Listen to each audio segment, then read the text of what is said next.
Rani kitchen and आर्टमध्ये तुमचं खूप खूप स्वागत आहे। आज आपण पुरणपोळी कशी बनवायची हे शिकणार आहोत। त्यासाठी मी 1 ग्लास हरभऱ्याची डाळ घेतलेली आहे। 1 ग्लास डाळ टाकल्यानंतर त्यामध्ये 3 ग्लास पाणी टाकायचे। 1 पळी तेल टाकूया आणि तेल टाकल्यामुळे डाळ लवकर शिजेल। 5 शिट्ट्या वाजल्यानंतर आपल्याला गॅस कमीवर करायचा आहे आणि त्यानंतर डाळीमधलं सगळं पाणी दुसऱ्या पातेल्यामध्ये काढून घ्यायचं आहे। त्यानंतर आपण जेवढी डाळ घेतली होती 1 ग्लास मोजून तेवढीच साखर त्यामध्ये ॲड करायची आहे। खालीवरी करून घ्यायचं आहे जेणेकरून साखर पूर्णपणे डाळीमध्ये मिक्स होईल।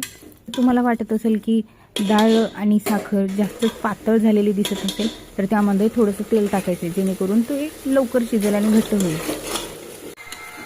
आता आपले पुरण तयार झालेलं आहे, ते गरगटून घ्यायचं आहे। इलायची आणि बडीशेप वाटून पुरणवरती टाकायचं आहे जेणेकरून पुरणला चांगली चव येईल। तर आपण गव्हाचं पीठ मळून घेऊया। आता आपण पोळ्या करायला सुरुवात करूया।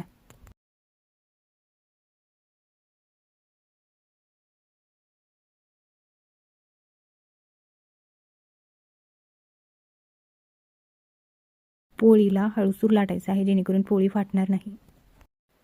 पुरणपोळी म्हणजे सणासुदीसाठी बनवलेले एक खास गोड पदार्थाचं नैवेद्य। सण म्हणलं की पुरणपोळी नक्कीच आली। या फुगलेल्या पोळीप्रमाणेच आपल्या माणसाचा आनंद देखील असंच वाढत जाऊ द्या।